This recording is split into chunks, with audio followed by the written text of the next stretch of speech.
Hey, everybody, what's going on? It's your homeboy E Short in his man room as usual, coming to with another E&L Sports Talk Show. What's going on, Les? Yo, everything is good, man. We got the big brother in the house, man. Our big younger brother in the house. So that's Yeah, a there good you thing. go. Everybody, let's get this show going and get Dion Ashman in here. Dion, how you doing, my brother? I am doing quite well, gentlemen. It is wonderful and a pleasure to be here with both of you. Yeah, I hear you, man. Well, tell everybody, the general public, about your journey and about Dion Ashman. Uh, Once again, the name is Dion Michael Ashman. I born and raised Crown Heights, Brooklyn, to Jamaican parents. Third generation, actually. My grandparents settled here first, and of course, my parents, and then my generation. My brother, my sister, and I grew up in, like I said, Crown Heights. Crown Heights, like by Medgar Evers College. That's what people realize. I grew up right up the block from Ebbets Field, Crown and Fifth Avenue, just down the block from the Armory, which we call the Major Owens Center now. Went to PS 161, IS 320, Millwood High School like UE. Then went on to junior college. I goofed off, played 1 year high school basketball, played at New York City Tech, then went to Pace University on a full basketball scholarship and played 1 year of tournament ball, semi-pro tournament ball with the IBA. Played a little bit in the preseason with the USBL before I got injured with a hip pointer. And the basketball journey's been real. I mean, like, came up in all the tournaments, like Nero, played in Forster Park, played in Bay 5 at the clock. Battle you guys, when you played with Steve Lewis All-Stars, E. Yeah. Battle against both of you in Wingate Park, you Les, throwing them Hardwick elbows at us, Yes. Of course, West 4th Street. Can't leave out West 4th Street. And Richard Green's, that was like the neighborhood tournament. So we were always like the house team there. But going to Wingate, through the neighborhood, playing in West 4th Street, playing in the beach at Nickelodeon with Mike McCleggan and Cecil. Mm-hmm. Yeah. Y'all, you brothers, you brothers got me ready for patient mercy for sure. Yeah, I mean, that's funny, man, because the community at large, man, in that area, everybody kind of shares and, the wealth of history that went on, and everybody was eating basically, and everybody was eating. Mm-hmm. And yeah. our development. Yeah. And where did it take you from thereafter though? I mean, because you went through just summarizing your history, but what did those experiences do for you, and where did it take you? And did you use any of those skill sets later on in your life as well? Listen, I didn't realize when I turned 16, my brother realized when I was about 9, he realized that if he put a basketball in my hand, the basketball would do what the TV does for most kids, which is it's user-friendly and it's like a babysitter. So when he played ball with his friends in Lefferts Park, he was more a martial arts guy. Dwayne was more of a martial arts guy.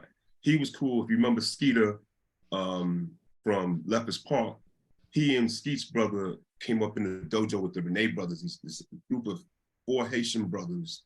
I think it was Holden, Sir, Pierre, and Bobby, Renee. And they had a dojo on Rogers Avenue between Montgomery and Crown. And he grew up there, then went to Moses X Powell School of Sanuki's on Atlantic Avenue. And they were heavily into martial arts, but Dwayne grew up playing basketball. He would bring me to the park with him. Parents didn't have to tell him to take me to the park. He'd just take me to the park with him. My big brother had his own, so he'd just take me with him. And he realized that when he put the basketball in my hand, he like literally could just leave me over there on the court. Right. And a couple of times he left me in the park and didn't realize till he was like at Rogers Avenue, Montgomery Street, coming back home. Like, yo, where's Dion? Oh, shit. he would haul it back to the park with his boys, right. And they'd be like, yo, he's right over there. And I didn't even know they left the park. Yeah. Right. You're just doing your thing. Yeah, I was just busy trying to figure it out, and then they would come over and help me out. And guys like Festus and Lacey, they were the younger guys kind of in that group behind Dwayne and his boys. And it was like they would all look out for me. So it was like, I had this one big brother, an older sister who was 7 years older, Lisa, and like everybody else was like an extended brother. Like my backside was like community property, like community chest on the Monopoly board. So if I started, anybody could kick my ass. That was cool with my brother, with no questions asked. Right. That's how it was. So basketball became a place where I can go in between the lines, feel crazy comfortable, and just have a good time. And then how did it impact the rest of my life?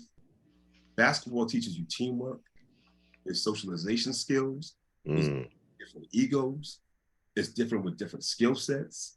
It literally, my basketball network provided every professional position that I've ever had in my life, except actually even one that I worked at for a short period of time, for like 2 weeks, I worked at this Jewish financial, they were like into stocks. And then Richard Green from the Crown Heights Youth Collective hooked me up with that.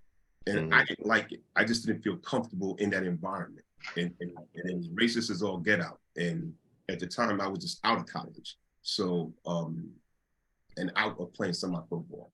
So I wasn't feeling that. And I lasted there for I left after 2 weeks. I literally just respectfully went to the supervisor and let him know that I'm back. That's funny. Les and I lived in that environment our whole careers. I know, right? Yeah. It's funny because now it's a little different with me, because over the years you begin to teach yourself different things. You see what other athletes go through with NFL players having a lifespan of 3 years maybe. The average, and basketball players 5 years after retirement, they're broke, filing, bankruptcy. So it pushes you to learn different things. It pushes you to read certain books just to be aware. But the basketball network has helped me in all aspects of my life. I mean, it's helped me provide for my family. I started my production company and started personal, fitness coaching because of that. And after I left radio, I ended up becoming an athletic director in a prison for teenagers upstate New York. Wow. So working with kids who predominantly look like the three of us on this Zoom that ran amok with the law, unfortunately, got convicted and served time. And working with that population was another, it goes back to basketball. I created a dream team in the lockup. And I had 2 teams. I had a dream team, and I had an I Dream of Going Home team for the kids who wouldn't follow me. Always getting in trouble. Wow.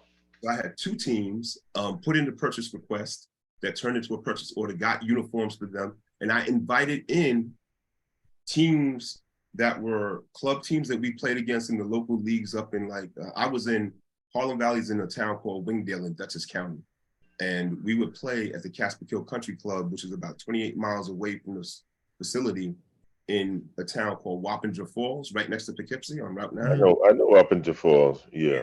So I would bring in the club teams to play against our kids, and I would also bring in colleges. So what I was trying to do was bridge the gap from their current situation to their future. So some of them could go on and maybe play Division III basketball, play junior college basketball, if you will. And I was able to bring in schools like Rockland County Community College, Ulster County, Columbia Green, Ulster. Medgar Evers came in twice when Roy Anderson was still the athletic director there.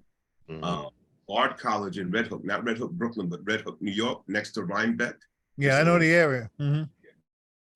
Over the Kingston Rhinecliff Bridge. In Bard College, Division III, their coach and I developed a good relationship. And I was able to actually push some of my guys after they served their time. There's some guys, most of the guys I had, unfortunately, were doing real time.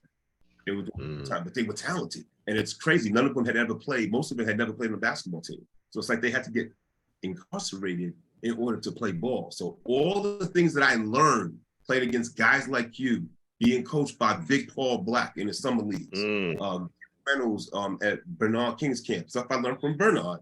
From my brother, I was sharing this with these kids. And what I got from my coaches, I took pretty much what Coach Darryl Halloran did with us at Pace University and turned it into my Dream Team program. And then the Goshen Pride, when I went over to Goshen to secure, an administrator who had worked in Harlem Valley was there. He had asked me to do the same thing that I did at Harlem Valley with the kids in Goshen. And I just changed the name of the team and I called it Goshen Pride. And I took pride from Midwood. It's what Artie Leitner had as It was perseverance, respect, integrity, determination, and excellence. You know? So basketball is in my DNA. It just kind of came with me everywhere I went. Right. And it's funny though. It's funny though. The offensive and defensive, you know. Yeah, it's funny though that for the incarcerated, it's very easy to transition and then go to a school because there's no criteria of saying if you're a felon, you can't get a college scholarship, you know. But at the same time, though, trying to get a job, that is very, very difficult. So, you know, going and getting educated would be the, you know, the easiest thing to do, and doing it through sports or another capable skill set to help them get back online, so to speak, you know.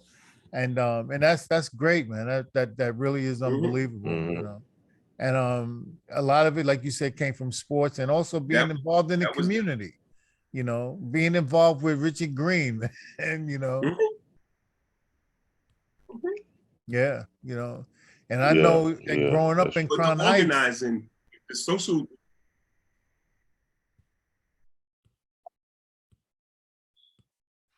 Yeah. We had this piece that we used to do in the locker with the kids called Inner Visions. It was drug and alcohol counseling. So I asked my supervisor, he asked me to fill in for the person who would normally do it, who was a voc instructor, vocation instructor. And so I said to him, I said, hey, Mr. Telecki, I'm not a guy who used to drink and smoke and all of that stuff. I was the designated driver before the designated driver. So among my guys, as cool as I was with everybody, I wasn't that dude who was going to be on the corner or in the park smoking and getting lit like that. He said, so you didn't ever? I said, no. He said, so what was your vice? I said, we're doing it right now. He said, what? I said, life. I said, in the morning when I get up, I'm thankful from where I come from. I'm thankful for another day that I could do something good and correct some of the mistakes I had the day before. Right. That's how I came up. I came from a Caribbean family where I said, with most Black families from the South and the Caribbean somewhere, education was always the key. Yeah. Like, that was always part of your major part. If you're solving for X equals get an education, that's going to be your roadmap to success. Right. Yeah. Take that education and apply it in the real world. It's going to be what it's going to be. So this whole thing that you want me to do, he said, well, will you at least fill in for her for today? I said, okay, fine, I will. So I'm in these like 11 kids who most of them are locked up for anything from, I'd say, loitering to double homicide. Are you serious? Wow. I'm supposed to kick it with them. And they all like basketball. So I'm supposed to kick it with them in regards to drug and alcohol. And I have the literature in front of me. I have them in front of me. The two lessons are supposed to do that. There's a double period. So what I did was I pulled on experiences in the neighborhood with friends of mine who did indulge in drugs and alcohol. You know, and then I would bring it back home to the Ponderosa, to the curriculum, and make it applicable. And that's how we vibe. So now he comes into me and he says, look, the kids have been talking about you all day. Can you stay with this program? I was like, what? He said, listen, we have never seen, even the YDAs at lunchtime, in the mess hall, the YDAs were saying, yo, you need to give Coach Ashman to do this, because when he's doing it, these kids are like well-behaved. Like they're listening to everything. They asked me the question. They said, how did you grow up in Crown Heights, Brooklyn, in that area by Medgar Evers College, and you ain't never been locked up? Wow, ain't that some shit? I was like, well, I had an older brother and an older sister, and their friends had carte blanche on my backside, just like I just told you, gentlemen, a little while ago. That my backside was, I said, my ASS was community property. Yeah. They said, oh man, if anybody put their hand on me. I said, you gotta understand is that no, you don't understand. I grew up with men who were men. Like men, I know we're in a very politically correct society right now. Right. Who were men. If they said don't do something and you did it, you won't feel the pain, the real pain. That's it. And exactly. And that's what talking. Yeah. And that's what we all lived with, right, Les? I mean, and we're even like guys before us, and we could see that. We were community property, like you said, and our brothers or our dads and the people that were around, we were all there together. And the problem was that the people that strayed away from that, they would Right. have been a recipient for that program. But it wasn't like it wasn't a revolving door policy. We Right. had people that were under control. And so we all kind of stayed within the guidelines. And so, to that, one of the kids goes, and they were all bright in their own way, right? He goes, oh, so next thing you want to tell us, coach, is that it takes a whole village to raise a child. And I was like, well, there's a whole lot of truth to that. I said, you may think it's cliche, but it's an old African proverb. I said, but I gravitate to another African proverb. They were all looking at, well, which one is that? I said, few burdens are heavy when everybody lifts. And they looked at me like, so one guy goes, yo, this nigga Coach Ashman's on some different shit. I said, what? So, yo, Coach, we know you don't like the N-word, but we know that I had him right there. Yeah. So I used basketball. That's when I said, you know what? Mr. Rascal's right. I gotta start this Goshen Pride basketball team. And that's when I did at Harlem Valley and what we did at Patient University, and not so much New York City Tech. New York City Tech was a different experience for me. I have a lot of friends and even acquaintances that I'm still cool with to this day from New York City Tech. One of them is my man Clifton Jones. He's a member of the Page. Another one is a guy named Wendell Saunders, who y'all might know. Wendell played at Alexander Hamilton and came to New York City Tech. In my second year, he was there with us as our starting point guard. And he went on to play for Ray Haskins at Shore University. And most recently, he was the longtime head coach at Banneker High School over here on Clinton and Park Avenue here in Brooklyn. And now I think he coaches the girls team there now. Okay. Or, if not the girls team, the women's team there, he coaches the women's volleyball team. Okay, Right. okay. But, I developed relationships with, people from junior college, but as far as basketball, like really progressing, I learned more while I was in junior college from playing against brothers like you guys and working out with Paul Black and working out with Howie and Ted. A lot of my development from a basketball standpoint in the neighborhood came with Ted and Howie because we worked out so much together. Like when I see guys now, they go down and they miss a dunk, and after the game is over, they're talking about, yo, you see that dunk he almost made? Really? You guys are really praising a dunk that was missed. And I think about the way we used to train. I used to train my guys in the lockup the way I would train the way we would train. We used to wear 50-pound weight vests, come outside at 2 o'clock in the morning and run around 5 times, then go into 320 Park and do drills. So I didn't have steps for that they could run, but I could put them out in the big field and we can do the what I like to call functional muscle building workouts. And because we had a big field, a little hill you had to go up to get down to like the softball field area. I would put them with 30-pound dumbbells in their hands, and they would take turns doing the farmer's walk up the hill and then back down the hill with 2 weights. So I found other ways to make it applicable. Yeah, exactly. But I just want to touch back, when you're saying about, information that you were sharing with the guys in jail and how they responded to you.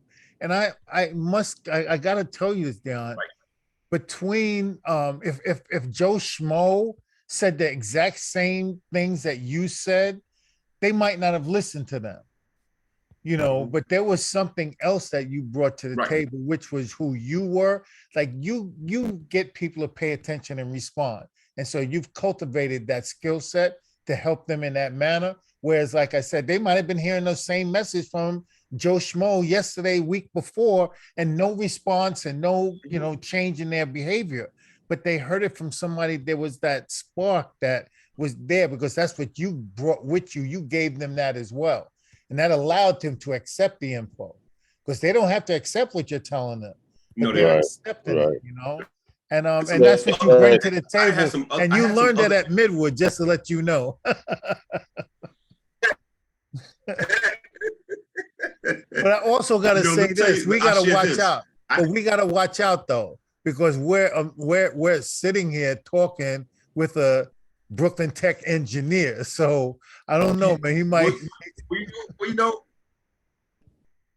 I didn't have to walk too far, but the next room, because my brother graduated from Brooklyn Tech.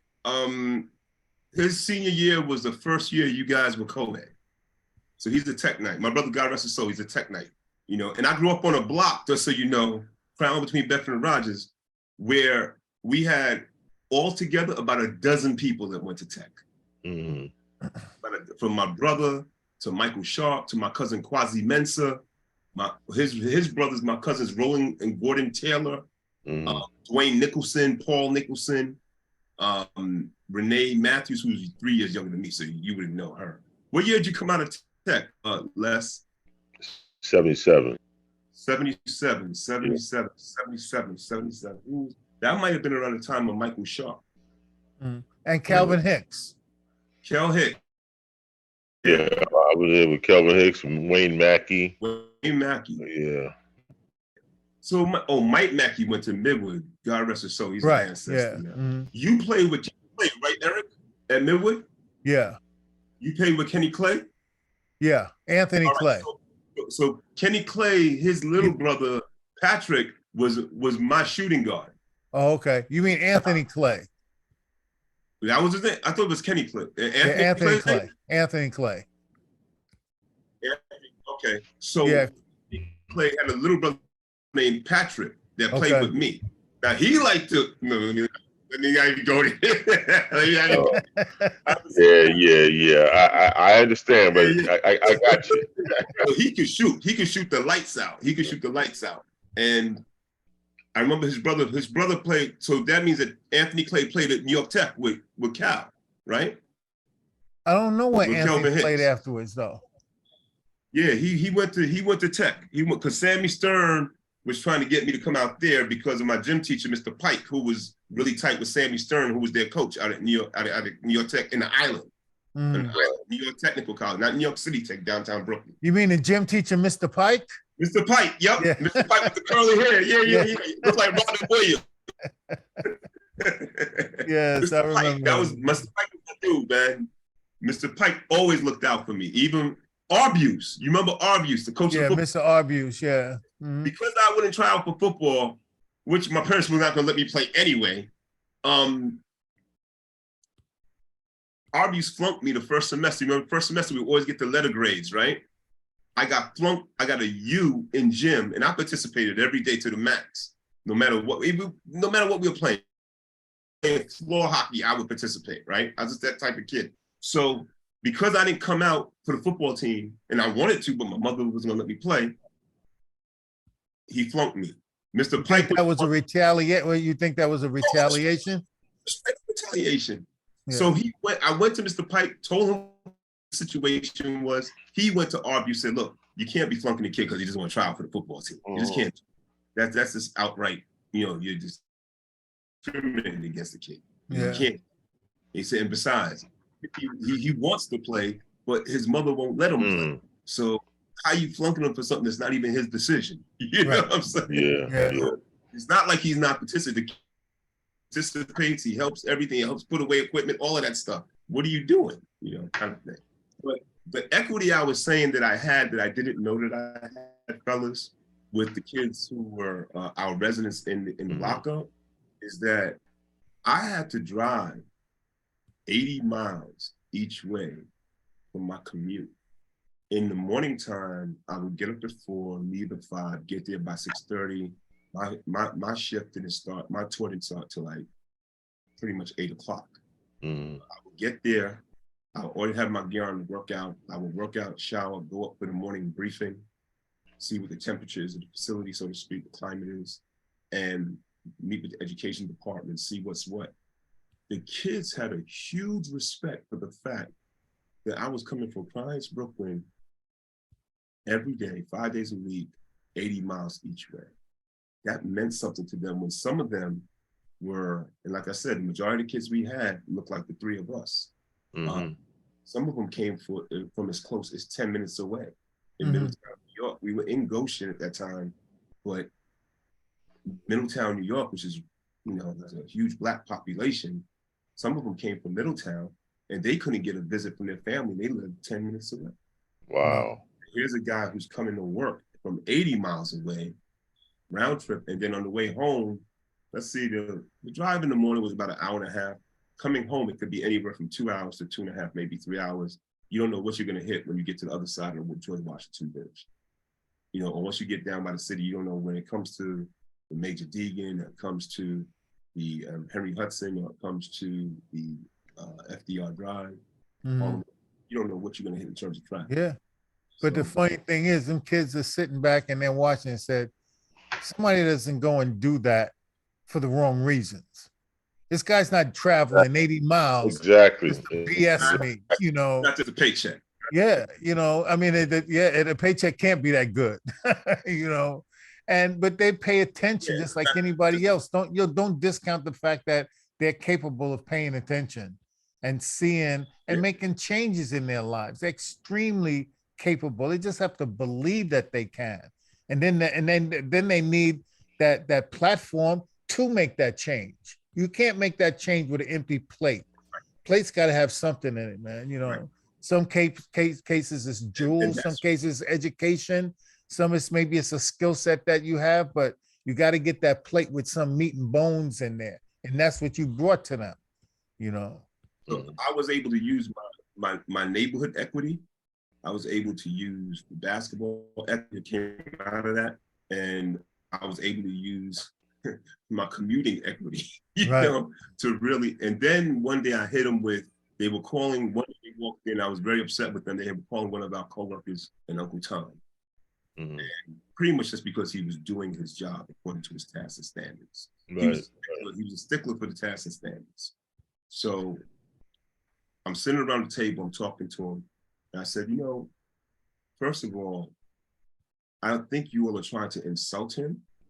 And if you're trying to insult him, calling him an Uncle Tom is not really an insult if you really know who Uncle Tom was. And they were like, Coach, what are you talking about? You tripping?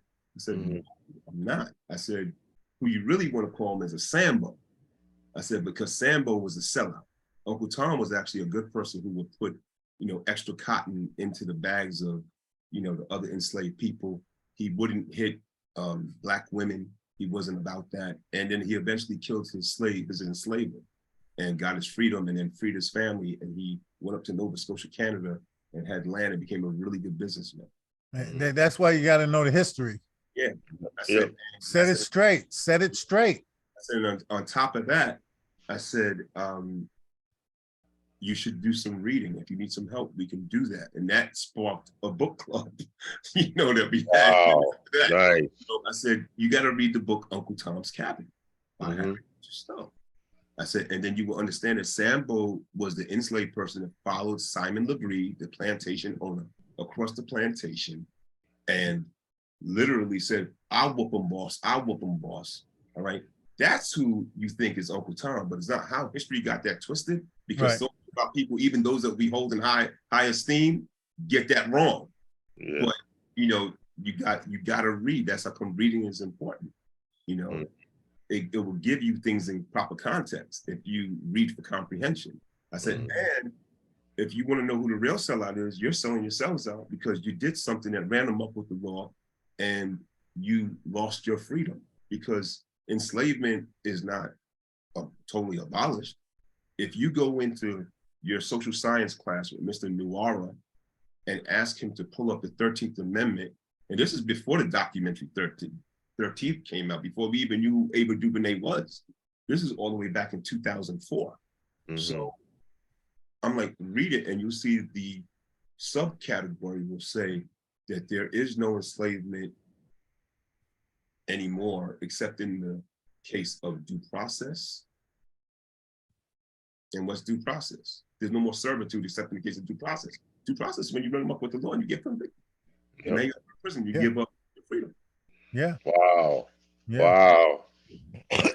And when you that was some deep stuff, man.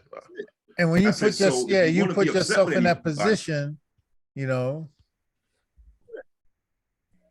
Yeah, Right. you got to, you know, when you really take a look at it, when you really take a look at it, I said you can look at how many guys jerk themselves out of a basketball career because they ran them up with the law. Look what John Moran is doing now. Fast forward from 2004 to today, Right. 2023.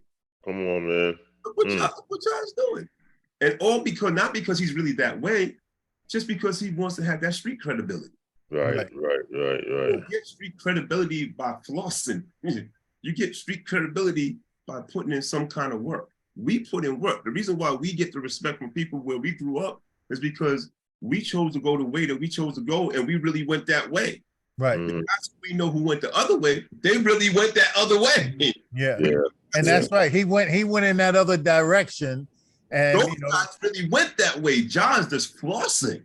Yeah. He's not even really going that way. Yeah. And it's I would look at it a little bit differently. He was like one of the chickadees in the nest, and he didn't jump out and follow. He fell out there.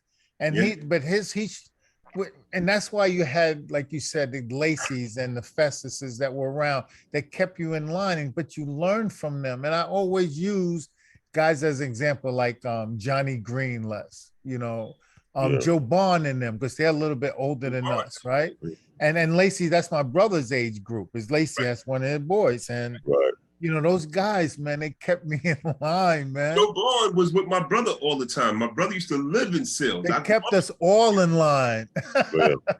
But we looked up to these guys, though, man. These guys were like good, but they're good men. And I mean, without even giving any more description, they're good men. And there's one dude that we're trying to get on the show now, lived next door to Les Franklin, right, Les? Yeah, Franklin Tummins. Yep. Yeah. I must know him by face then. I must know him by face. Yeah. And it's the older Wingate contingent of men.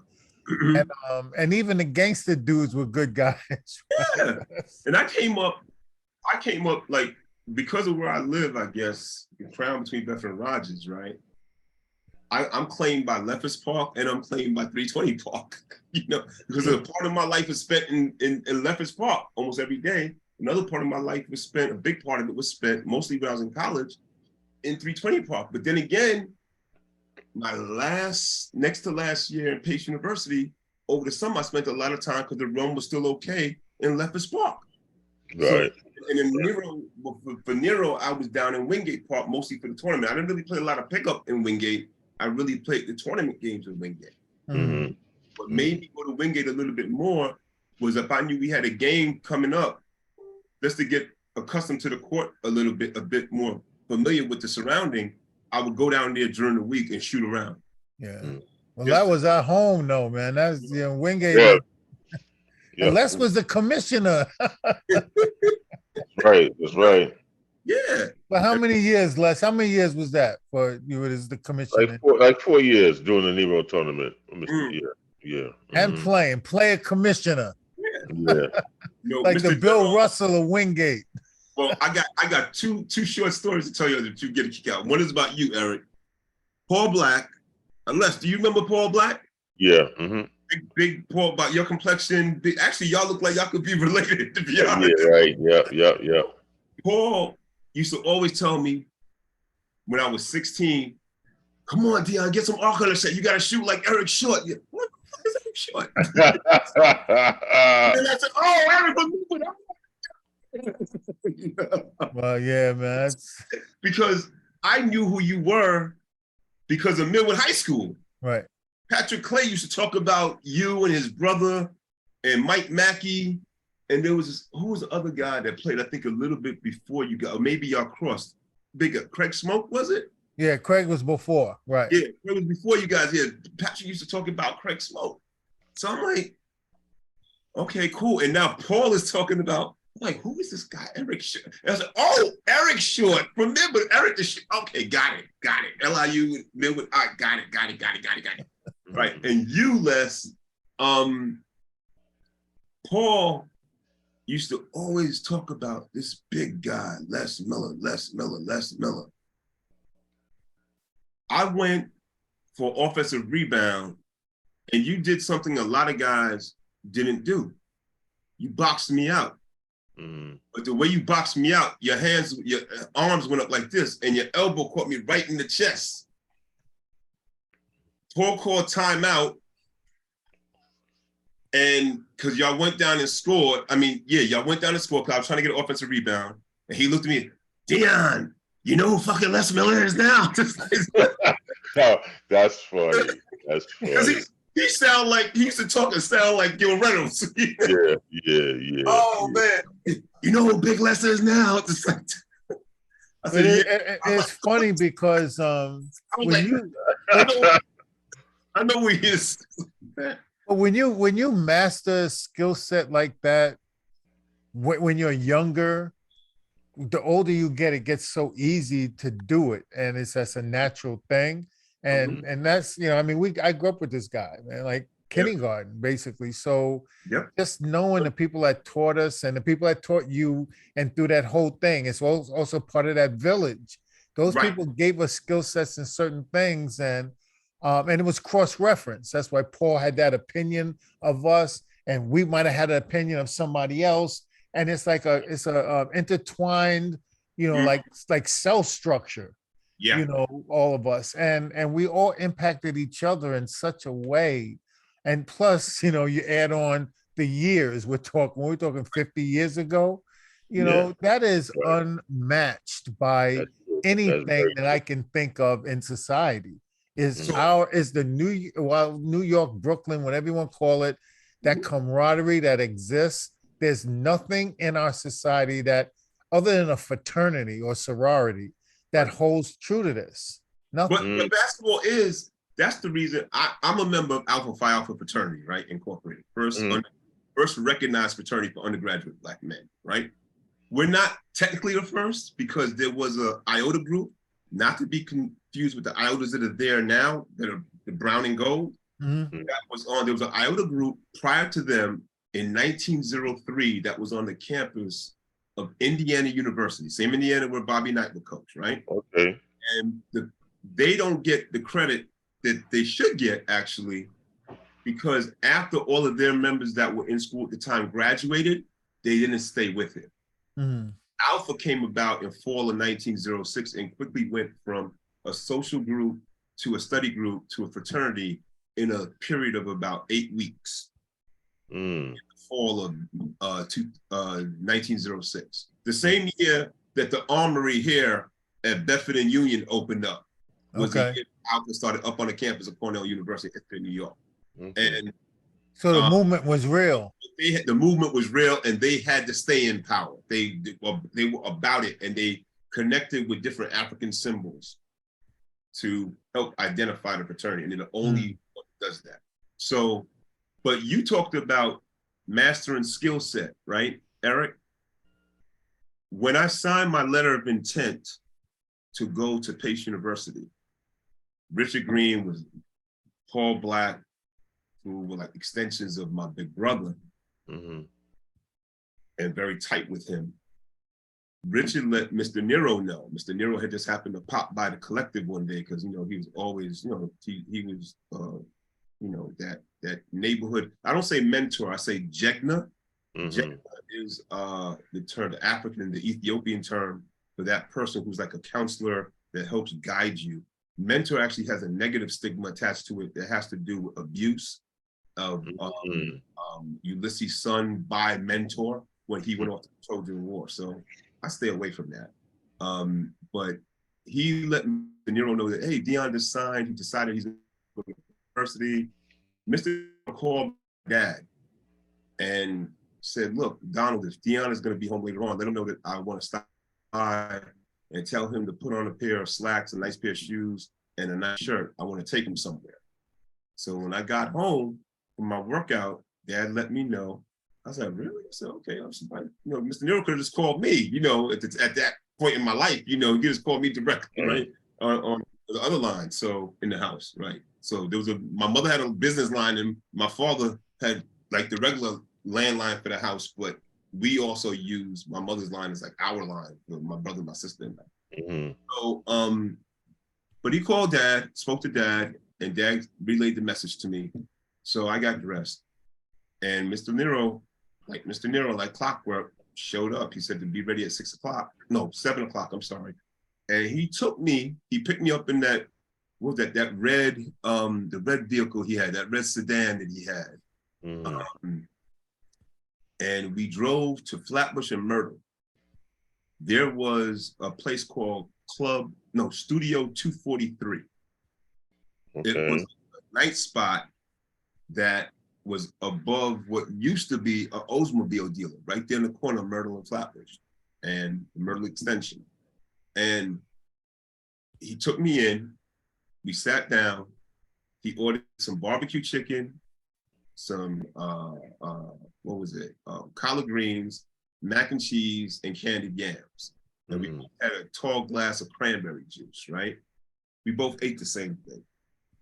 And all of a sudden I see these men come, these older men, like close to his age, coming in as we're sitting there. And it's a band. I thought it was a band. It wasn't really a band, but it was jazz musicians. It was Dizzy Gillespie, it was Max Roach, and a whole bunch of these other guys, and then even a couple of the younger guys like Najee Allen Gums, who also is an ancestor now. And I said, Mr. Nero, are we here for a performance or are we here to eat? He said, no, we're gonna have something to eat, but I want you to see what these men are doing. I said, oh, they're gonna perform. I said, no. He said, they're here to jam. They're gonna go through their whole regimen and then they're gonna go out and gig. He said, so I want you to see how these men work on their skill set. That's what you were talking about, mastering the skill set, Eric. Was showing me how to, from another discipline, how over in this discipline they do it and how I need to do it. Right. Wow, nice. It's one thing to get the scholarship. Now the other thing is to go produce. Right. You know, make it happen. Go in between, go make it, and it's gonna happen. It's gonna be those times when you're practicing. How many times do we watch guys practice and they only doing stuff they do good? Right. Yeah, absolutely. Only working on the assets of their game and not the liabilities of their game. You can only go right, or you lefty, you can only go left. You know that if you take one dribble to the left, you're probably gonna spin back and go right. And go back right. Yep. Yeah. You're a predictable athlete. Very predictable. We know if you 2 dribbles going to the right and you're left-handed, you're probably gonna pull up for a jump shot, or spin. We kind of figure you out after a while. Yeah, and it's funny because that's in any, like you said, every discipline, because even taking it's like, hey, give me the math test, but only give me like the addition and subtraction questions, don't give me no division, and it's like, but that's the fear of trying to address in practice time, study time, your inabilities in certain things in your life. But that means you're not what they consider true definition. You're not a student then. And being a student of the game means that you're open to everything because you want to learn. It's like playing chess. You have to learn all aspects of what those pieces do. And if you don't know what everything does but a rook, if you don't know what the rook does, it's going to sit there, and you'll get abused, So the concepts that you've experienced, I'm kind of surprised about Nero, because I didn't know he was that, kind of like diverse in things. Yeah. Well, got to remember that Mr. Nero, before he was doing this thing down here, he was up in Harlem doing a whole lot of programs up there. He used to have, matter of fact, he showed me a picture. You ready for this? And I wish I got to talk to Dante when I see him and see if he has it. He showed me a picture of Kelvin Hicks's mother, Lois Hicks, who sat on the youth committee when I ended up, after I stopped playing ball, up in Syracuse, I ended up at the Crown Service Center and then at Community Board 9 as a youth coordinator. Paul Black moved to Florida, to Miami. And I ended up getting the position that I ended up being his successor. And I knew those people at Board 9 from the time I was 16 years old, helping to stuff envelopes and stuff like that. Howie, Ted, and myself would go in here, give us some pizza, some Chinese food, and we would help him get that stuff together and get the messages out to correspondence out to the board members. So they watched me grow up pretty much from the time I was 15, 16 years old. Mm-hmm. And I ended up working there. And Paul, Mr. Nero, Mrs. Hicks, Calvin's mother, sat on the youth committee at Board 9. So I had a lot of dealings with Mrs. Hicks. And then Mr. Nero one day comes by to see me, and we go sit down and eat lunch. And he pulls out a picture of Mrs. Hicks playing basketball at the old Harlem YMCA, hold up, on donkeys. He had women playing basketball on donkeys at the Harlem Y. Wow. Wow. Wow. I knew that he coached Kelvin's mom because he coached my father. There you go. He was like our Holcomb Rucker, basically. Yeah. Are you serious? Yeah. Like, unless you did tell me that once before. I didn't remember that. Matter of fact, the first time I saw Mr.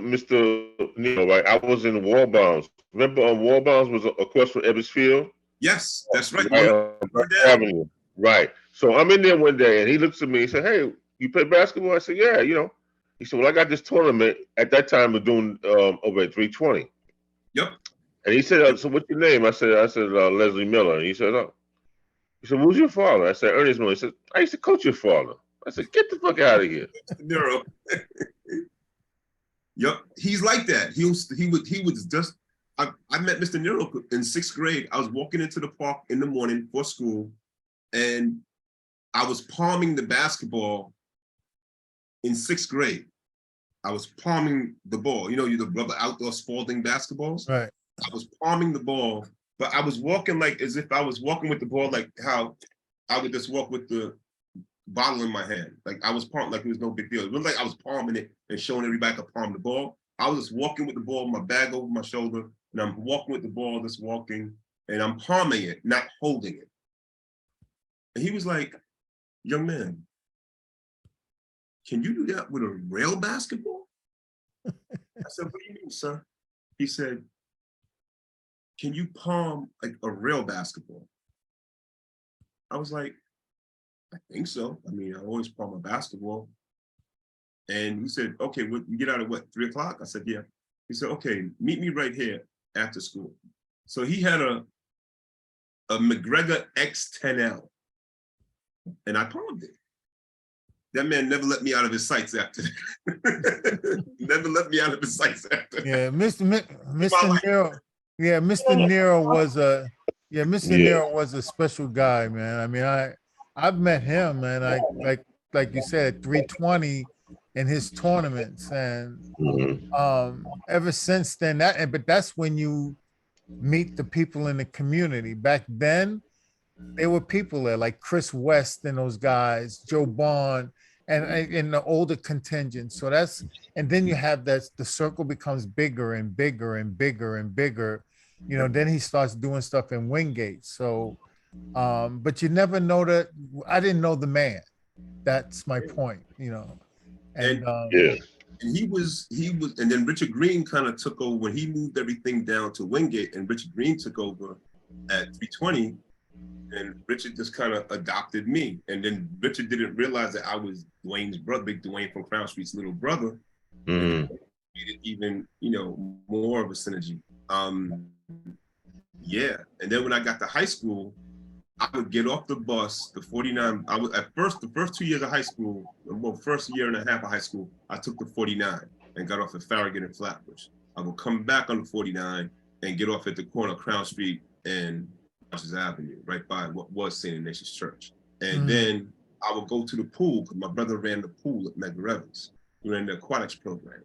Okay. And I had school books, textbooks, and everything. Remember those homework assignment sheets they used to give us, Eric, in high school, where you had homework 1, homework 2, homework 3, and I had all my stuff in a locker in his office down at the pool. So I would go do my homework, then I had to swim a certain amount of laps, then take a shower, and he would feed me to Tony Martin, who was then basketball coach at Medgar Evans, and the only kid that was allowed to go work out with the team.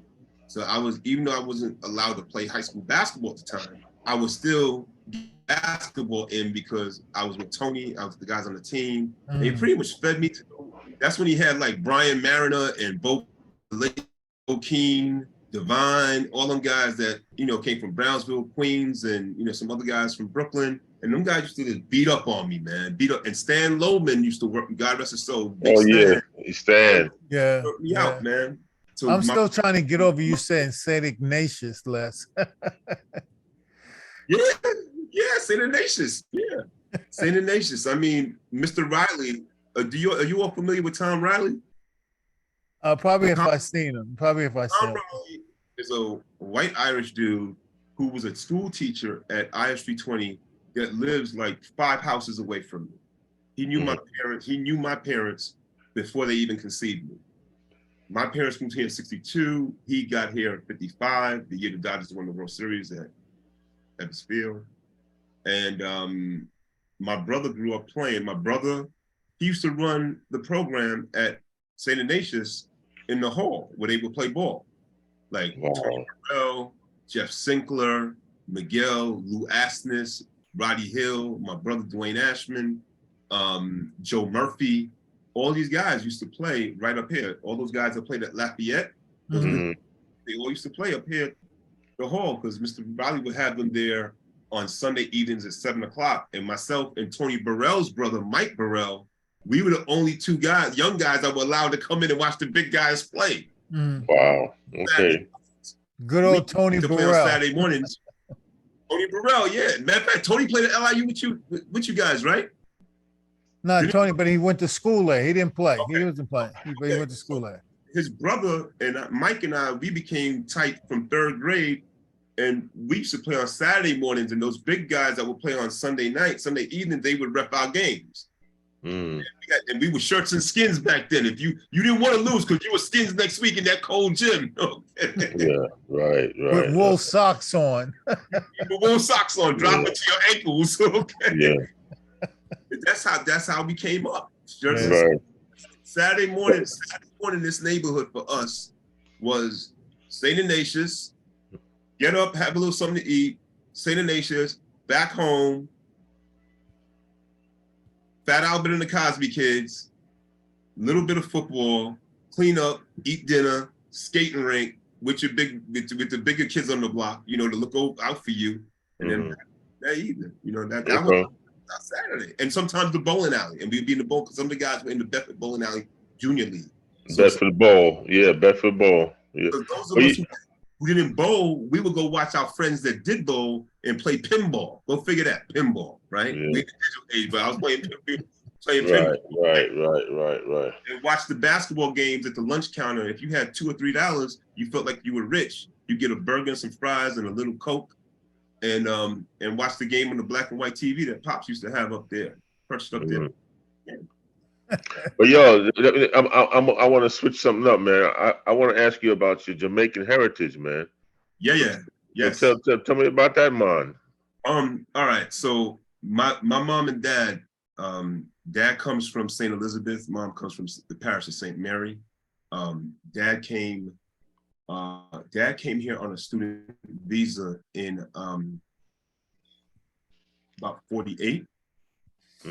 Graduated 48. He came and went to St. Augustine College, now University in Raleigh, North Carolina. Okay. Scholarship for chemistry. That's what he wanted to do. He wanted to be a scientist.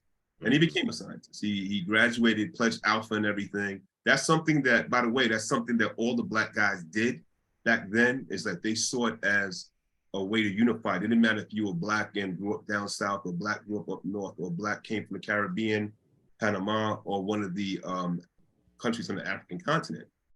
You were Black, this is what we did. You were gonna go to one of the Black fraternities, right? And they all got along. All right, cool. Then Dad comes here to stay with his Aunt Maud on McDonough Street in Bed-Stuy to go to Fordham University, got a scholarship to go to Fordham to do his master's and his doctorate. All right. My mother came here because of my grandma. My grandma came for work to set up a better way of life. My grandmother came in right around, I want to say 4:45, and she was living in Harlem, working for a white lady. My grandmother already knew. She came here knowing how to do hair, and she didn't know the business of doing hair. So what she did was she worked with this white lady, and my grandfather had a cousin that found out that they were there. My grandfather actually came from Antigua, but getting work in Jamaica, he met my grandmother. All right. So they left my mother with some of my granddaughters. My mother had about four sisters, and she left it with them. And then she came here to get things set up. And it was going to take few years, right? And when my grandfather's cousin found out that they were here, they said, look, why don't you come stay with me, and you can have the ground floor of the brownstone, and all you have to do is bring groceries in every week, and you can save that money up, right, that you would be paying for rent, right? Cool. My grandmother one day walking up the street realizes there's a little storefront for rent, little alcove of a storefront for rent. So she gets to the top of the hill, she drops a penny by the Franklin Avenue train station into the payphone. She puts a penny into the payphone, calls a Jew man, and sets up a meeting with him. And then she rents out that space as her beauty salon, right? Wow. She's only open from Tuesday. She's open Tuesday to like Saturday. She's not open on Sunday, and she's only open for like to get ready for the week of work on Monday. If you remember when we were little, they had something called the Monday Blue Laws. It's still in effect now, where service businesses were open, but not to do business. They were just open to get themselves ready, because Sunday is Sunday, and Monday was the day you needed to prep for. And then she literally did not tell the lady she was working for up in Harlem what she was doing, and stayed working for that lady. She put 4 chairs in that place, and she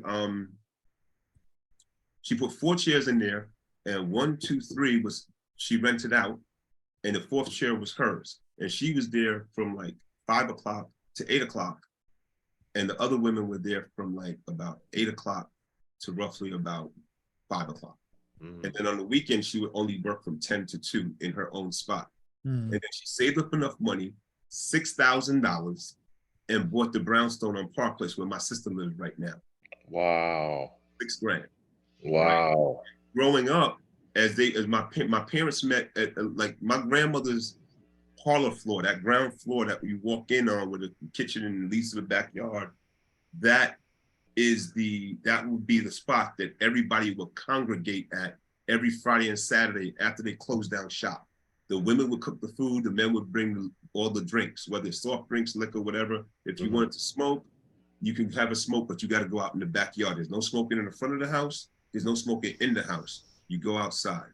And that's how they would, they developed their little support group. Their foundation was like that. All the people that would come and respect the business and hang out and everything, it was the people who would come by after everything shut down. And that's how they would hang out and stay out of trouble, and how they would plan, and they would, everybody like wanted to like save money, and they would talk about things and socialize, have a good time, and help each other. That's how they did it. And it will always take us back when we came along. Now, when my brother came along in 54, my sister in 56, and me in 64, it was like they always made sure that we understood the roots, and they would take us back to Jamaica. So in Jamaica, I was always like along Portland Road, Ligony Terrace, Havendale, in Ochi, in not Ochi, but in Montego Bay, up on Mangawa and airport. So I was always going to visit my cousins. There was always that connection, that synergy that was there. So getting the upbringing that was in America, in Brooklyn, in the village of Crown Heights. But when you stepped inside 171 Crown, it was like Little Kingston. Yeah, man. Little Kingston. About Aki and Sawfish and yes, sir.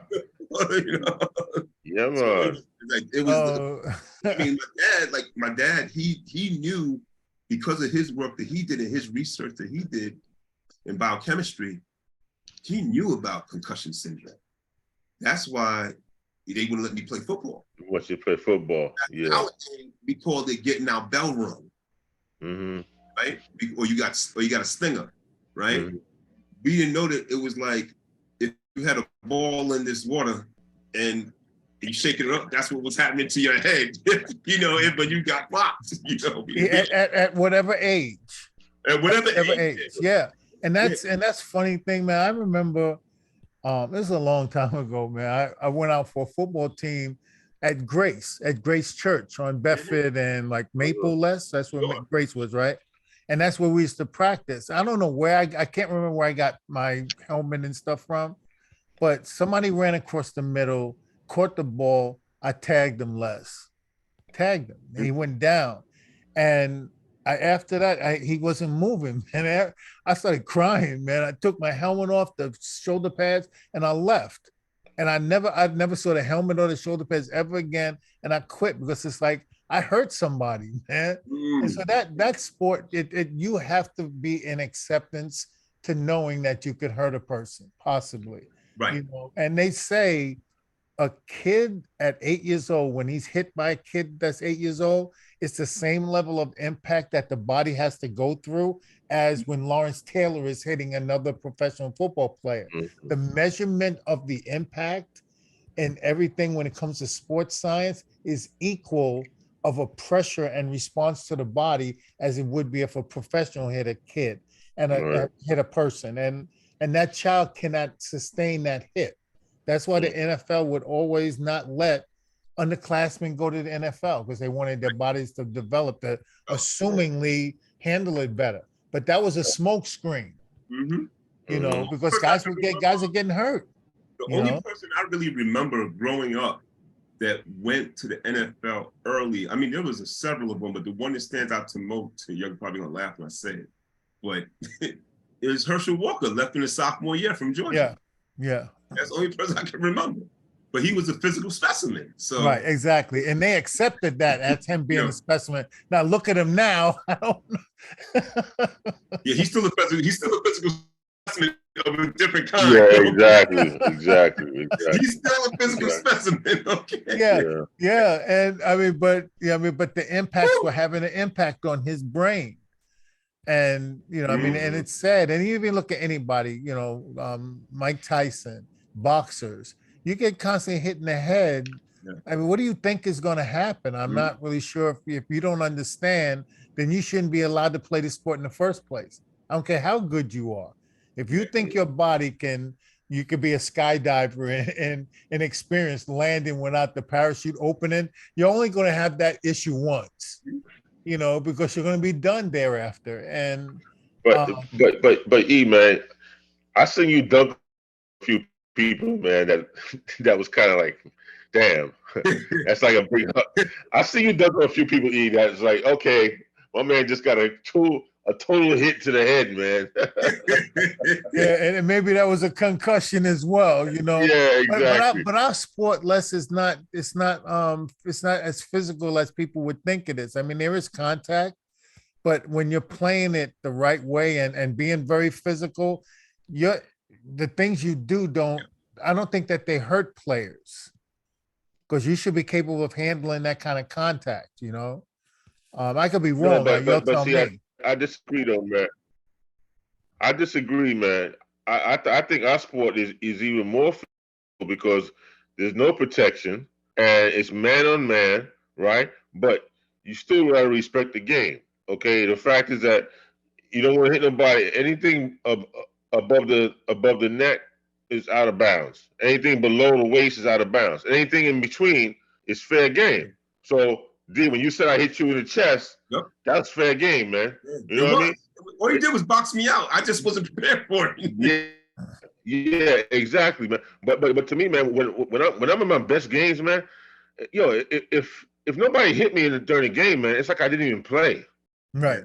You know what I mean? I need to get hit. I need to feel physical. I need to sweat. I need to say, damn, that was a good hit, bro. You know what I mean?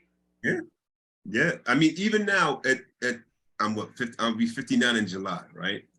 It's crazy because we just played a game the other day and we won by like 21 points. And I knew I played because my body felt it. Right. I came home. I actually took an ice bath. Mm. I got an ice bath because we're athletes. You know, we know how to take care of ourselves, right? Mm-hmm. So I took care of myself. And then Ted called me later that evening to see how I was feeling. I said, yo, Ted, I'm good, man. I did my ice bath and everything. I'm good. I'm about to eat something. Da, da, da, da. You know, and just some guys, they come back with pains and aches from, you know, because of the physicality, because we're not playing above the rim anymore. Everything is below the rim. Mm-hmm. If anybody is dunking in 50 and over, it's because they're like 6'8", 6'9". You know, there's a couple guys that are, you know, even what's his name comes out. I haven't seen him yet, but I know he plays with the Morgan brothers, Bruce and Carlos. Charles Smith used to play for the Knicks. Okay, yeah. Charlie is like 6'11". Yeah, he's still. I'm sure he's still dunking. I haven't seen him, but I'm sure he's still dunking. Mm-hmm. I've seen a guy, I forget his name, from Queens. That's about 6'9". Saw him dunk once or twice in a game. And you know, it's physical. That physicality is there. And sometimes you don't realize when you're posting somebody up, and you put that boom right into their chest. They're feeling that. Yeah.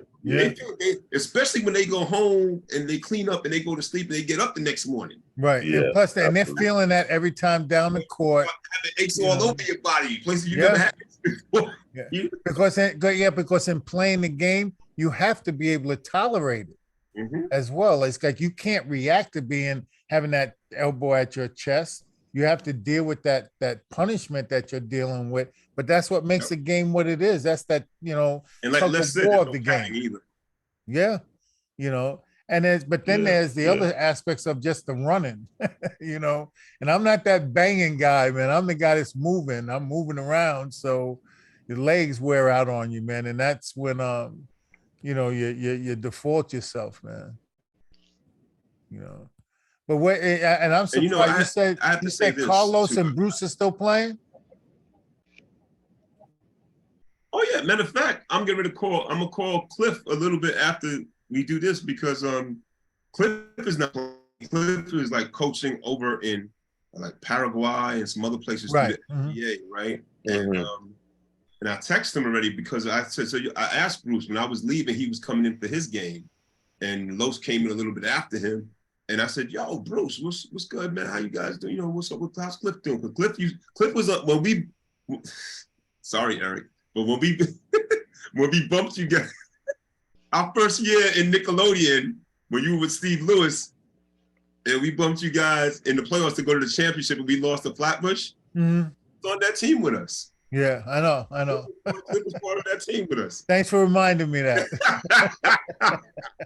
I just have to put that one in there. Look, I took so many L's to you guys growing up, man. I have to get one, you know. Listen. So who was on that Flatbush team y'all lost to? Oh, that's a good question. There was a guy who was real stocky, like a Marine type dude. George, you talking about? Bodybuilder that was coached at FDR at the time. He was a coach at FDR High School. Okay. And he was real stocky, about 5 foot, no taller than 5'9". Okay, I thought you were talking about somebody else. Okay. And the two brothers that were, because they had the tan t-shirts that year. Then there was another brother, two Caribbean dudes. They were brothers. They were biological brothers. And they were real slim. The Grady brothers. But they were built like track and field athletes. They could just run. The Grady brothers, man. Grady brothers were on that team too. Yeah. The Grady brothers, Dave and Keith were on that team. Yeah, okay. Dave and Keith. But was Mark coaching that team? I don't remember who coached them. Mark. That's Mark's team. And then your team was you and Steve. I think you had Keith Williams on your team, right? No, Keith was on Flatbush, as a matter of fact. Keith was on Flatbush? Yeah. Okay. And we had Festus. Right. And you had my man, Charlie Wickfall. Right. Big Charlie. Yeah. Yeah. Yeah. Okay. Yeah. Yeah. Because everybody. But Les, I think that was Mark's team, Les. But see, I don't remember many Flatbush teams that I wasn't on, so that's what I was asking. Yeah, remember the crew from the 30 and over? Mark, you know that Mark that coached us. Yeah. And then it was his team. One of those guards, the point guard, the two guys I said were brothers, I think that one of them ended up being an assistant coach at when New York City Tech still had their basketball team downtown Brooklyn, when the guy coached Penn, Penn, he was the coach, and one of those guys was assistant coach. I was trying to get them to come in to play against my guys in the locker. We weren't able to work it out, but when I walked in, Penn didn't know who I was, but the other brother knew who I was. Right. Oh, Dion, what's up, man? You know, I just can't remember his name right now. Right. And so what do you? So the 50 and over is at the BRC, or is it at the? So what's going at the Owens location? Well, okay, so normally a BRC is where you would have 50 and over. But I think there's something going on with the gym right now. I think there's some kind of construction or rehab upgrade is going on with the gym. Right. So Glenn has everything operating at the Betty Shabazz School in Brownsville, which is just off of Pitkin on Watkins. Right, okay. Literally right across the street from Howard Houses. The project is right there, and adjacent to the school is the fire station. And then at the opposite corner is a park, and then right next to that park is a branch of the New York Public Library. So it's all like right there in that little. So what's going on in the Major Owens location? All right, so Major Owens Health and Wellness and Community Center is the team that's, it's funny because I feel like that should be Christ you collected there, but you have New Heights, which is the AAU team. You have Global Sports, which handles the soccer field, the mixed use field for soccer, like soccer and well, you could do so much on that field, but it's mostly soccer and lacrosse. You have the boys club is there, which manages the facility itself. And then you have Imagine Swim. And then you have a number of operators who are nonprofits, 501c3s that are in there, like If I Tell You, the James Davis Foundation. You have the Caribbean Carnival Association and several other. DigiGirl is in there teaching the kids how to code and everything. Trying to bring a 50 and over or 45 and over league there. I'm talking to a frat brother of mine who's the commissioner of DYCD. I've had him come through for it. I sit on the advisory committee there. Okay. I should have mentioned. Sit on the advisory. I was one of. I want to bring in 45 or 50 and over basketball, but I want to have some components with it. I just don't want to usher out basketball. I want brothers to come in who are going to be playing, and we're going to have testing, like health testing for them. So colon cancer, hypertension, because we have health challenges and we're not 25 years old anymore, right? Right. I'm concerned about that for us. Also concerned about knowing your rights, how to handle yourself when being stopped by the police, controlling conflict. And then there's some other little celebrations I'd like to throw in there, just for our, pertaining to our culture as Black people of African descent in this country. So I formulated it, and then I want to do something for the young kids where we have the guys in our group facilitating skills and drills for the young kids in the neighborhood. And how many courts they have in that place? There's 3 courts. There's 3 big full courts in there. We gotta damn we have to talk to you offline, right, Les? Serious business. 100%. Yeah, I'm serious, man. And we've done some things, and I wanted the brother who I traveled to Egypt with, Brother Browder, Khalid Green brought him in to do a piece, and he didn't know that I knew Brother Browder, and I had traveled with Brother Browder twice to on ancient Kemetic study tours. And so Khalid is the former Assemblyman Roger Green's son, and Khalid is doing a lot. He's like Khalid is Roger Green's son. He's Roger Green's son. Short Khalid, that coaches with New Heights. Yeah, that's Roger Green's little boy, Khalid, all grown up. Holy smokes, man! I've been away too long, man. No, I didn't realize at first. I hadn't realized it until Joe Coelho, who's the chair of the advisory committee. He said, "Yo, D, He said, you know who that is, right? He said, that's Khalid. I said, Roger's son Khalid? Because I knew Khalid from when I was a youth coordinator at Board 9, but he was a little guy at the time. Right. Like a freshman in high school. Yeah, exactly. He's a little guy. But now he's all grown up. He's a Morehouse graduate, and he's doing a lot of really good work with New Heights. Although I think he should be doing what he's doing with his own organization. Mm-hmm. You know, because them white folks, well, you know, let me not say that. Let me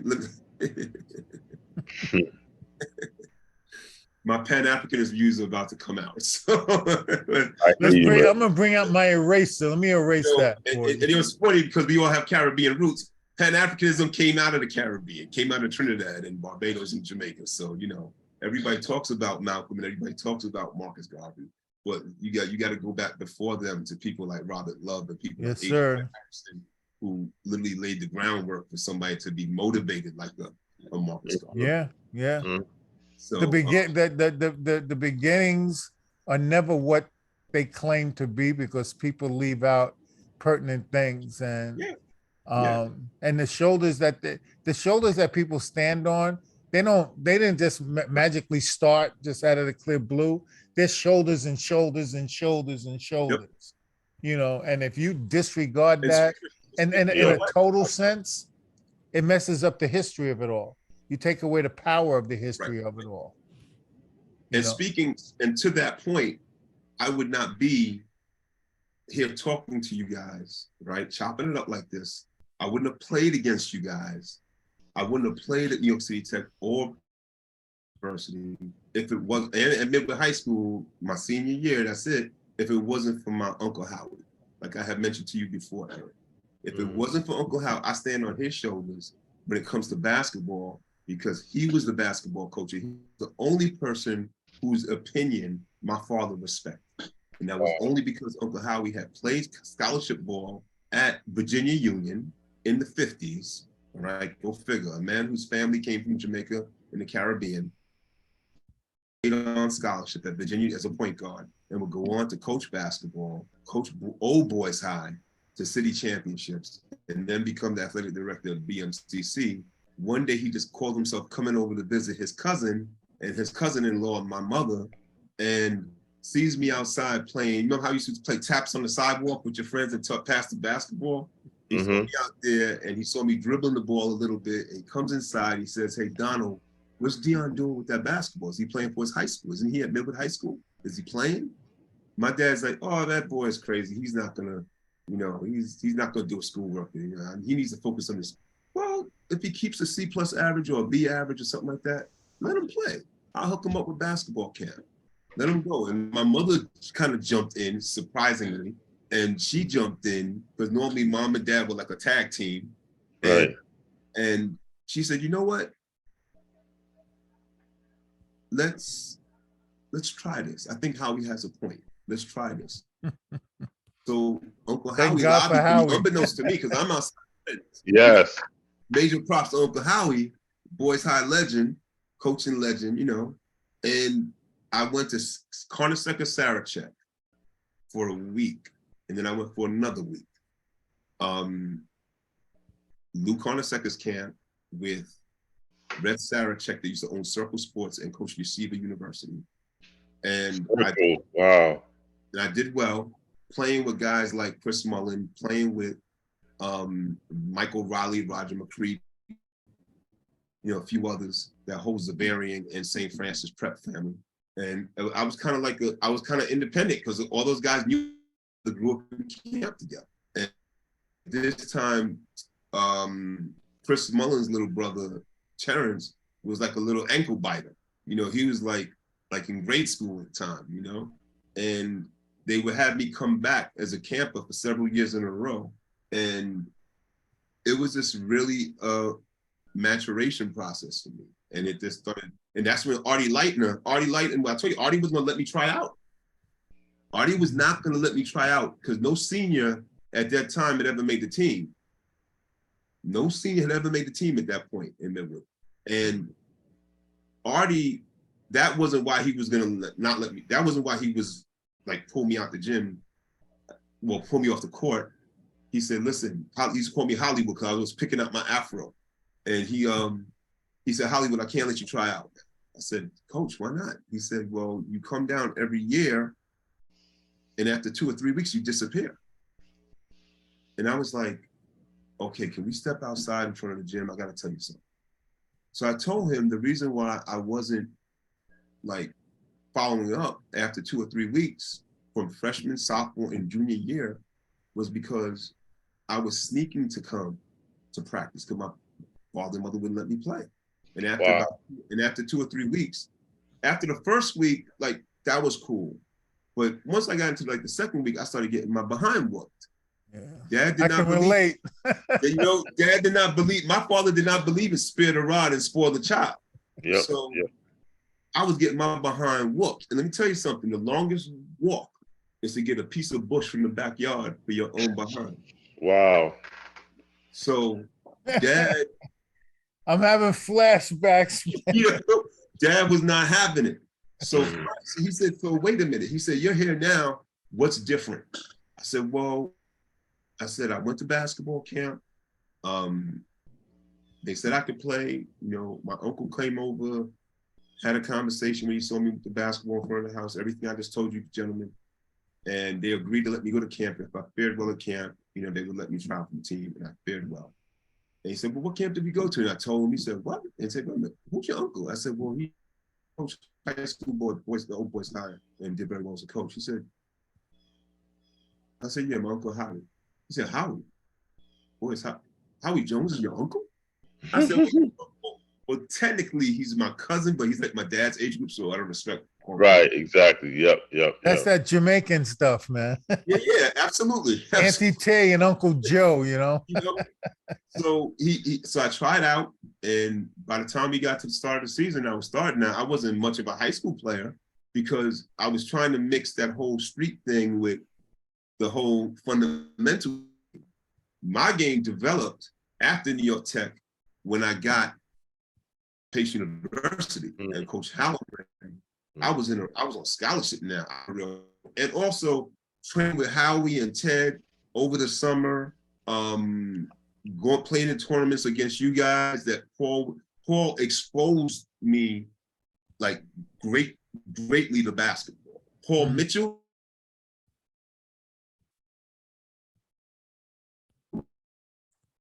Yeah, did I lose you, Dion? Yeah, Dion, you froze up. Les, you there?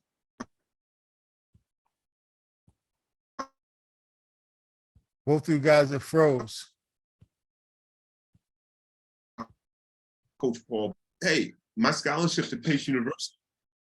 My scholarship to Pace University, there was a coach, more of a scout, that worked with Coach Rippey at FIT named Bob Bear. Bob used to go around and try to find all the guys who were under the radar. Right. At FIT. And when I came back from camp one year, he had left a message with my brother that he wanted to talk to me about, you know, but I had already, you know, been through orientation and was registered and everything for school at New York City Tech. So I ended up at New York City Tech, not FIT. And Coach Bear, though, he liked me so much that he stayed in contact with me. So he would come and watch us play in West 4th Street at the end of my freshman year. And he would tell coaches about me. He worked when Ray Amelbert was not trying to help any of us other than if we wanted to go to Utica Tech, and Reggie, who was going to go to, and from John Adams in Queens, Reggie Hayes. He and my mother and my brother, Coach Beer, got together and they sent out packages to about 65, 70 schools for me with my transcript, with my basketball resume, a photograph of me in street clothes, and a video with me hooping like a little 3-minute reel. And they pretty much marketed me. And out of like 65, 70 schools that we sent everything out to. And you know, back in those days, that's some money and some time. Yeah. Absolutely. They just started doing that in the past 10, 15 years. You know, this is like, we were not like, we're in the digital age now. We can do that my son can do that in his phone, you know? So out of 65, 70 schools we sent to, I got positive responses from about 32 schools, and 9 schools are hard offer. And what made me choose, well, Pace came to see me play a couple times, but the game that sold Pace on me was when we played Harlem and we lost to Harlem USA in West Fork, and we lost in overtime. But I had a really good game, started at the 2 guard, and because it was that point in the summer, you know, later you get in the summer in New York City, the summer league, playoffs start. So I was the 7th man on that team. But I had to be a starter because 3 of our guys had one tournament game was like championship, important playoff game was up in Kings Towers. Another one was, I think, up at in the Rucker, and another one was so you had to split it up.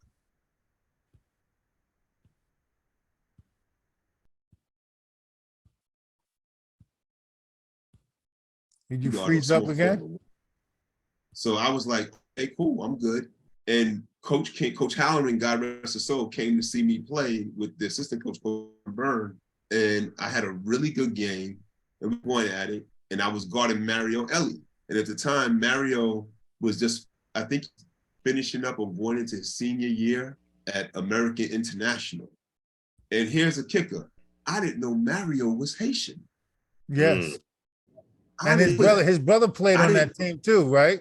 Yeah, Clark was the point guard. It was Clark and Sam Worthing in the backcourt. Yeah, that's and right. And Mario was playing small forward.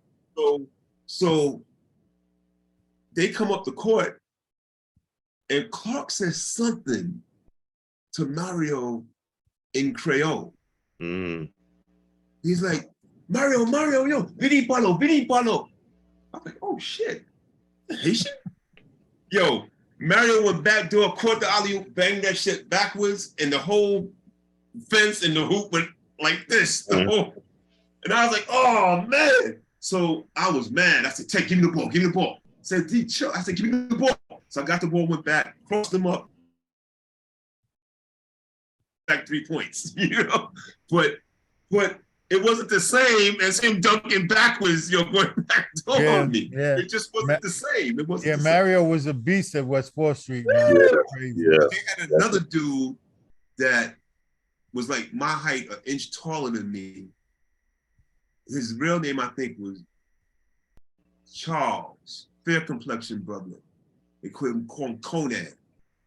His nickname was Conan. Yeah, Conan. Yeah. Charlie Robinson. Charlie Robinson's his name? Yeah. Conan. That dude was a beast. Okay? Yeah. He was a beast. Okay. Playing them dudes is what made me like really start hitting the weights. You know, playing especially Conan. That dude had he did a drop step on my cousin Ian. Ian pinned him to the board, but the dude was so strong that he still went this way and almost dunked it. Yeah. Cole was a strong motherfucker, man. He pinned him to the board. Ian caught him to the board, but he went up with 2 hands, and then he caught it in his turn, kind of like that dunk that Jamal Murray had, how it rattled in the other night when he got fouled on the fast break. Yeah. Right. That's what it looked like the way it went in. It looked like that. Yeah. But Conan was a beast, man. But Anthony Mason was the beast of beasts, man, when it comes to strength. You know, Mario Eli had some strength too, but Anthony Mason, I don't know. Mason with prime time. Oh, that was Doug Wade's team. Yeah, the primetime teams with Mason and Matt Tuck, those guys in West Fork, that was a little different. But Mason was like strong, like he like baby Huey strong. Right. Like he didn't have to lift weights. He's just naturally big and laughing at you. Serious, but it's like everything's a joke. Yeah. You know, that's what I liked about Mace. Like he made the game, even if you play, he made the game fun. He made it fun because he's a big dude. And like, I remember doing an interview with him for my TV show, New York Vibes, back in the day at the Garden, where they had the, what do you call that? The wheelchair charity games. And I'm interviewing him, and he's going like this. He said, "Yeah, well, you know," I said, "Mace, how does it feel to be involved with the event to help out the paraplegics and the wheelchairs and everything?" And he's like, "Well, you know, I just have to come out, show my muscles, and I mean, he's like, brothers, he's really, really dead serious about it. This is like all get out, but that's the that's the yeah. May he rest in peace, man. Yep, yep. Yeah, man, definitely, man. And it's like it's funny how you come full circle of all the people that we've experienced playing against and with over the years, what we've grabbed and the fruits of all of that we've grabbed and held on to. And you look 50 years later, and we look at all those experiences, and Les and I have been doing these with a lot of people, and such a commonality of comment and content of what the experience was during our era. And I always want to shed light on that is, once again, we have done something that is normally not done other than like fraternities and sororities with that camaraderie and what we've learned, skill sets, and grown up to be good men, women, and people from our era, and I'm proud of that. I'm proud of you, bro, as a matter of fact. Absolutely. What you said, Les? To speak with you, man, I'm even more impressed than what I knew. Yeah, it's that Midwood stuff, man. It goes listen, it goes along because you all, like, when I mentioned Paul Black a few times. Paul Black, you like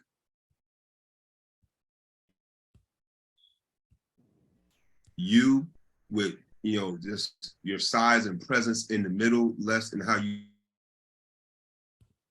shooting. Paul, I had to hear that all the time. Go on the wing, and I could go down low. So exactly. Both sides, Mm-hmm.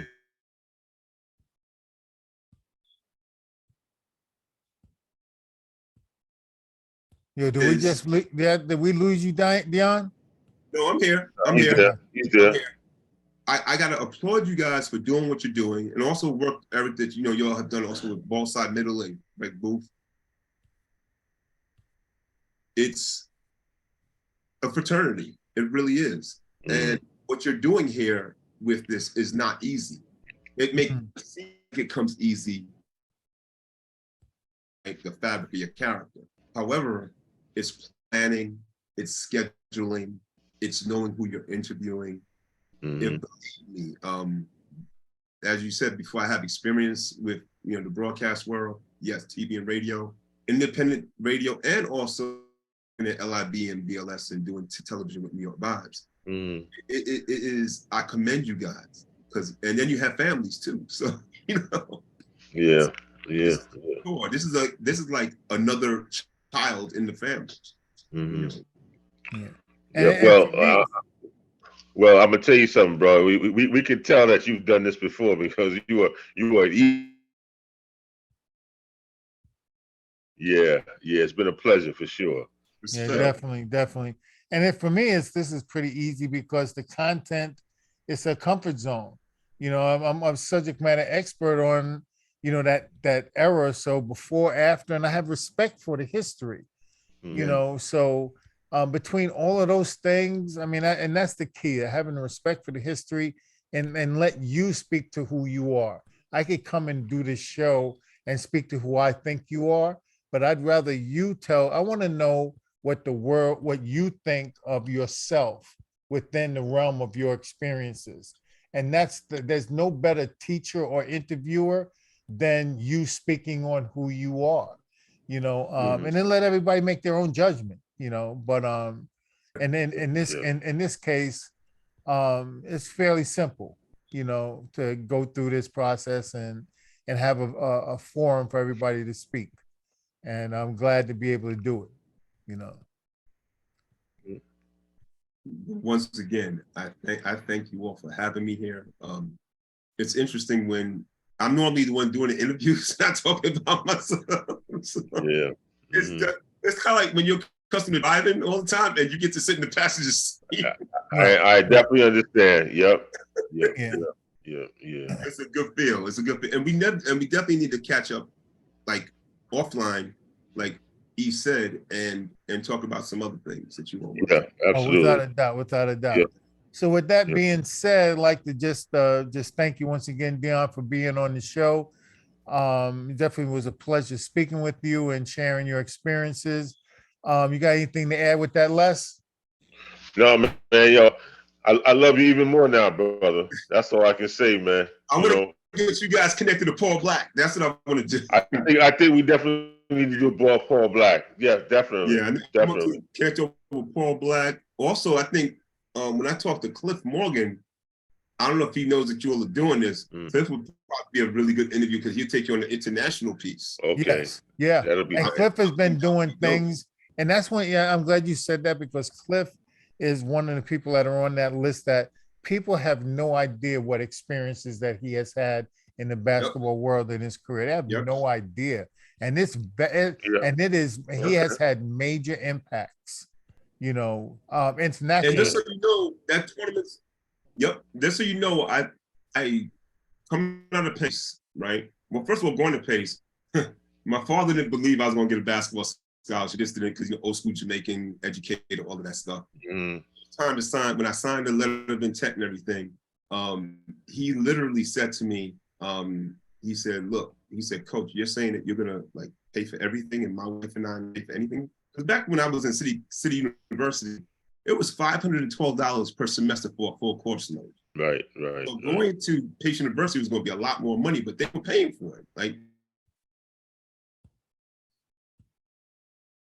the attorney signed this. Like, look over it. What family attorney? Y'all are paying for it. We're going to sign this right now.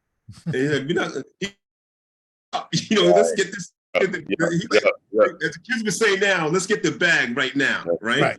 So I said, we have to look at this. We have to like check this out because we have certain things that's supposed to be in this agreement that they're not here, can't sign it. And he's crazy. So I look at it real quick.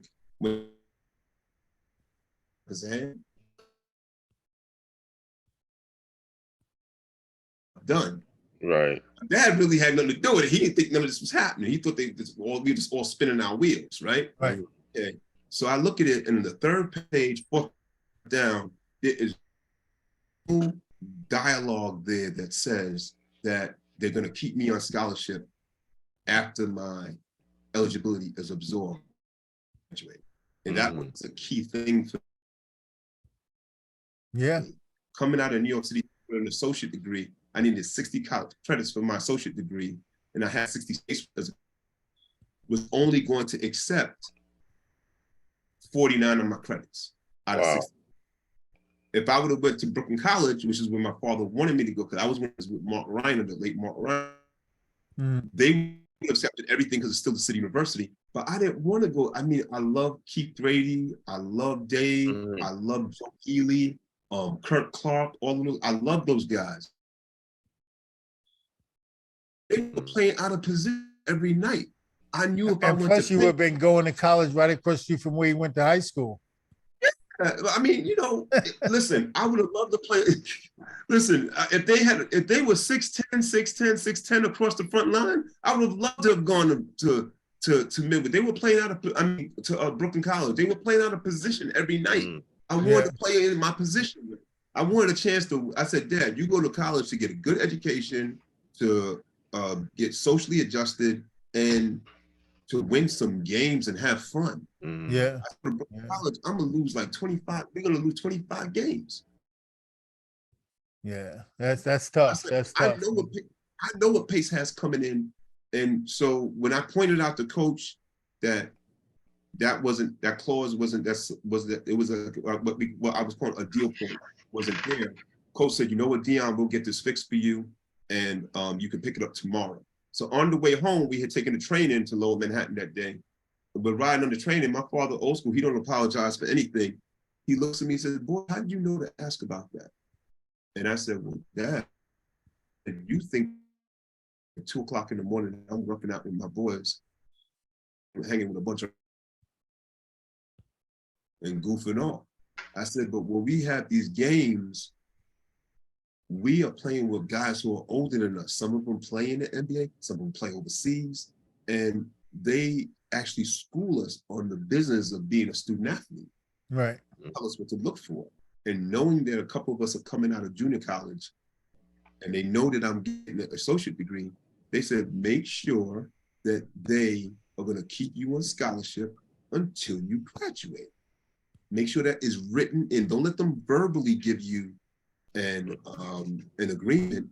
Make sure that they literally are going to write it into your letter of intent. So my father was like, you know what? He's like, you know what? You did good. He said, you did good. You know, and that's something that a lot of guys, you know, we see guys bounce around from school to school and they end up with no degree at all, or with a fat bill and can't get the degree until they literally pay that bill. Right. That was something that fortunately, you know, and matter of fact, you know who specifically told me to look out for that? The first person, a guy that played in Lefferts Park that went over to England to play ball, Tony Balogun. I don't remember where Tony Balogun went to college, but Tony was a guy who was born in England, raised over here. So instead of them having two Americans on their team, technically they could have three because he had dual citizenship. Right. But he gets dunked on too much, so. but yeah, he played with me at Brooklyn Tech. Yeah. Really? Okay. Yeah. Awesome.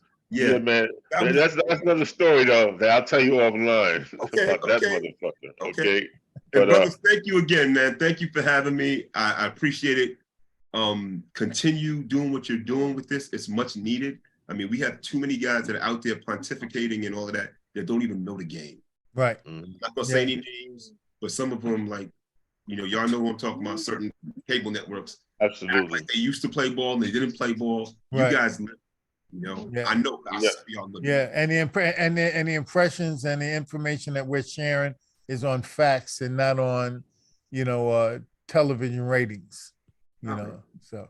But listen, it's been great, everyone. Right. It's great seeing you all. I'll see you guys next time. Take care. All right, y'all stay strong and hold tight.